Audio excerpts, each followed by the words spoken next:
All right, there's a lot in this text here. You've lost some of the things I wanted to talk about, but I think we'll go through and quickly talk about some of them.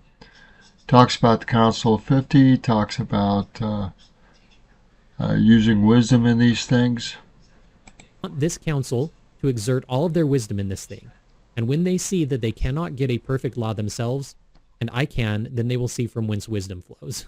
Now, they're talking about creating a new constitution, Joe Smith, and how they needed to use their own wisdom and see that they can't get it, and then he would go to the Lord and get a more perfect constitution. Really impressive, to say the least. Okay. So he's saying, you can do a lot of good, but in the end, we're going to get a revelation from God to fix this. Okay. Ultimately, everything rests in God's hands. You guys, he's not saying this to aggrandize himself. He's saying that wisdom flows from God. Okay. The very interesting teaching that Joseph demonstrates here is that in order for them to fully be able to accept the revelation when it comes, they need to actually put forth all of their own efforts. That's an interesting point too. So otherwise, Joseph might present it to them and they will say, well, if I was doing this, I would have come up with this. Okay. Well, you did try and you didn't come up with it. You already know what you could or could not come up with. Okay, that's an interesting point. So the council will labor on trying to create the Constitution. Eventually, Joseph will give them what the Constitution is, and it is a revelation from God, and it is only 2 lines. They did expend a great deal of energy without maybe that they might have viewed as not being essential energy, but they do receive it by revelation from Joseph eventually. Okay, interesting. I'm very interested to see what this Constitution comprises of. In the conversation about these things, you hear other people weigh in as well. For instance, we get conversations from Brigham Young. The Council of 50 Minutes demonstrates, as well as everything else in Brigham Young's life, his absolute and complete devotion to Joseph Smith. His devotion to Joseph Smith is on display before Joseph dies. It is on display after Joseph Smith dies. In fact, during one of the conversations after Joseph has been murdered, Almon Babbitt, if you know church history, you know that Almon Babbitt is a colorful person in church history, will make some comment that Brigham Young perceives as criticizing Joseph Smith. Brigham Young interrupts the meeting and says, all right, I have made up my mind that I will never listen to someone speaking against Joseph in my presence. Okay. When they are talking about this concept of allowing revelation to dictate how their new kingdom might be formed, Brigham Young weighed in on some pretty interesting teachings that I think are pretty profound. Brigham said that he felt as exalted as he could. He contemplated kings and governments as they are, and they sunk into oblivion when he compared them with this kingdom, which was only now in embryo, and it would soon send forth its influence throughout the nations. There would no doubt be a regular organization.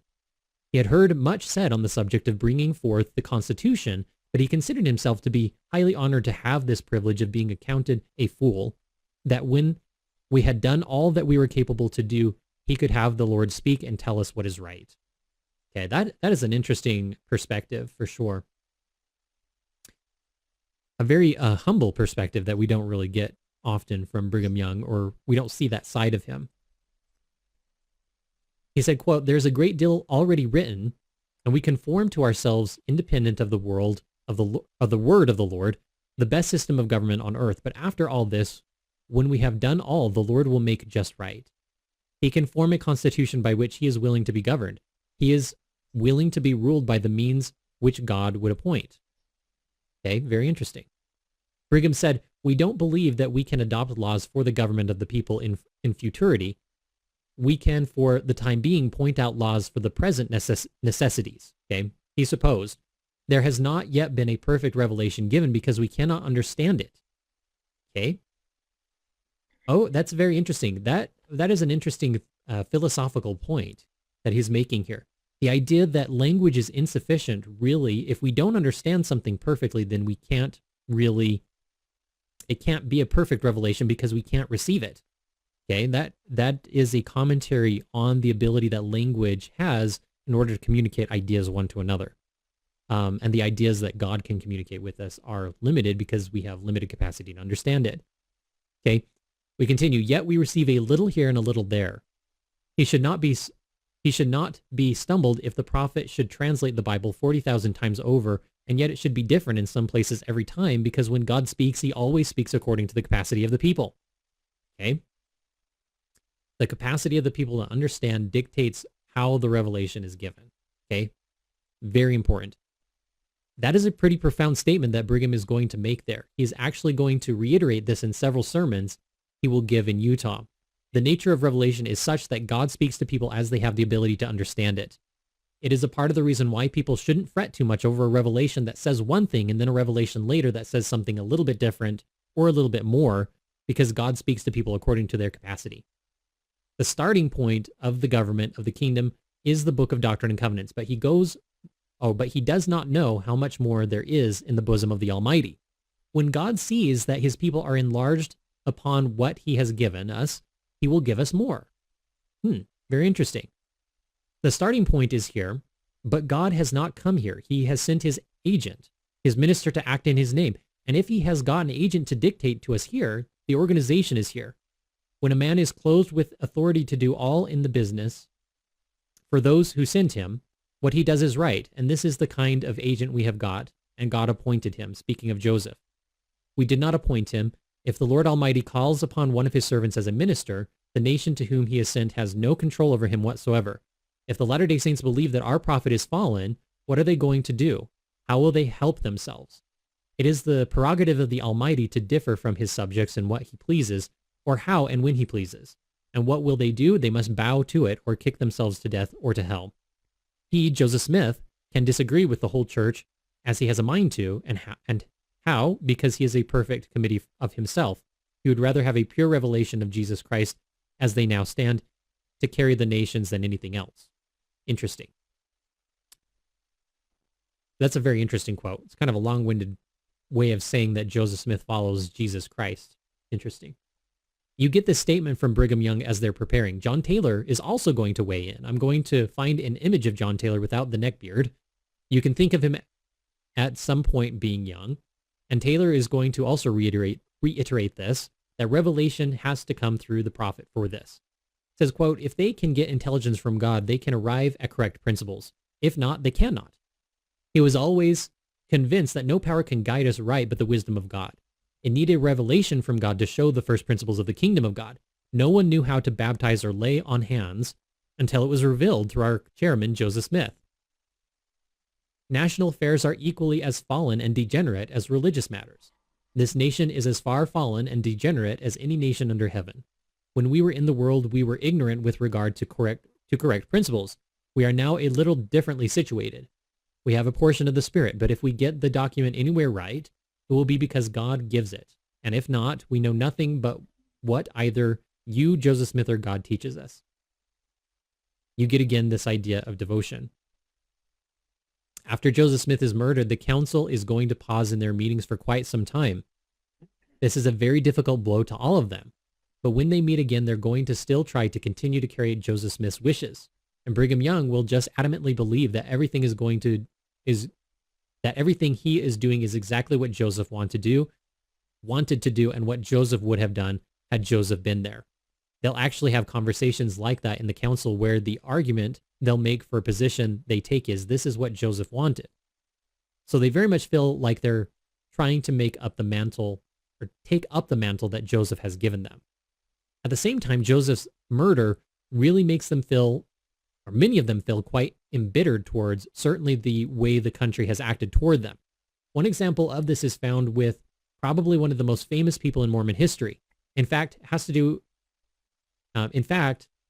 be the most famous person in Mormon history who wrote absolutely nothing in his life. Porter Rockwell is totally illiterate. He doesn't have the ability to even sign his own name. In fact, any Porter Rockwell document we have is an X with someone after signing Porter Rockwell, explaining who it was. So we actually, for all the biographies that are written about Rockwell, and every fireside you've ever been to, none of that actually comes from Rockwell himself, because he wrote nothing. So you actually have very little that comes from him, and it isn't a reminiscence of someone saying, oh, I remember crazy Porter Rockwell when he did this, right? Here is this council meeting because Rockwell speaks, and William Clayton jots it down as he's speaking. You get a little bit of an insight into the character of Porter Rockwell and you're not surprised what Rockwell has to say. As they're discussing the fact that even though Joseph has been murdered, mob violence is still rising up in and around Nauvoo. This did not end anti-Mormon sentiment in the area, and things are steadily declining, not getting better, for their position in Nauvoo. And as they're discussing this, Rockwell says this, quote, "I say yes to everything that is good and right. I was a friend of Joseph while he lived, and I am still his friend. He can't avenge his wrongs himself, but I mean to avenge them for him. And if I get into trouble, I want you to help me if you can."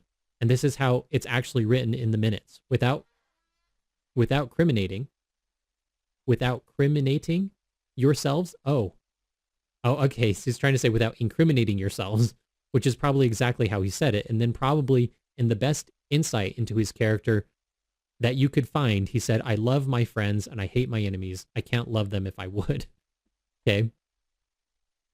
Very interesting. That's one of the rare instances where we have something written in Porter Rockwell's voice.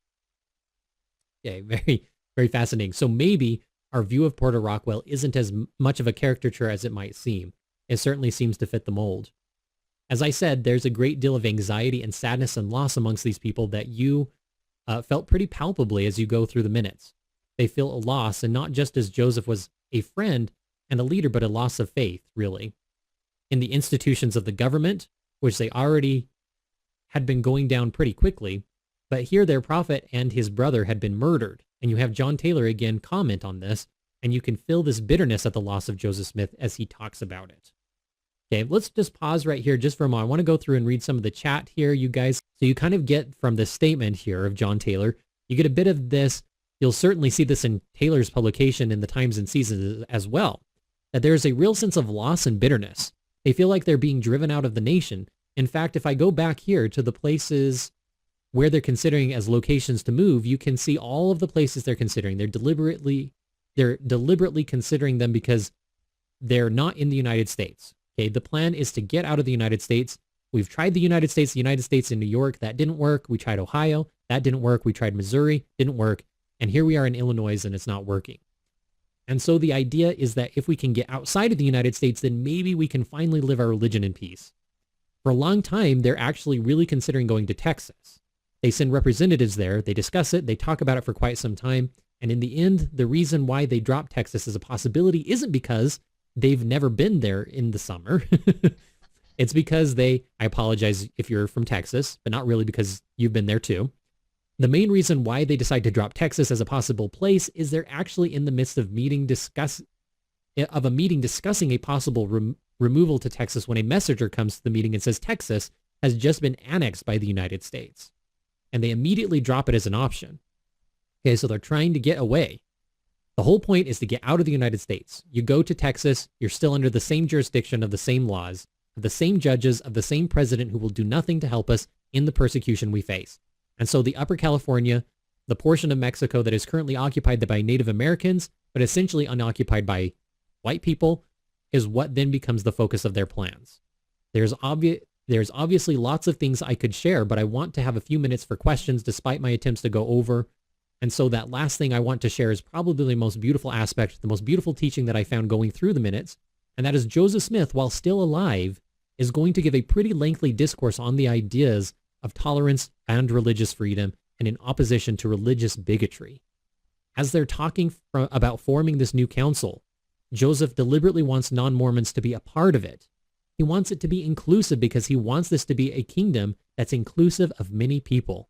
He believes he's setting up the political kingdom of God on earth for Jesus to take when Jesus returns again.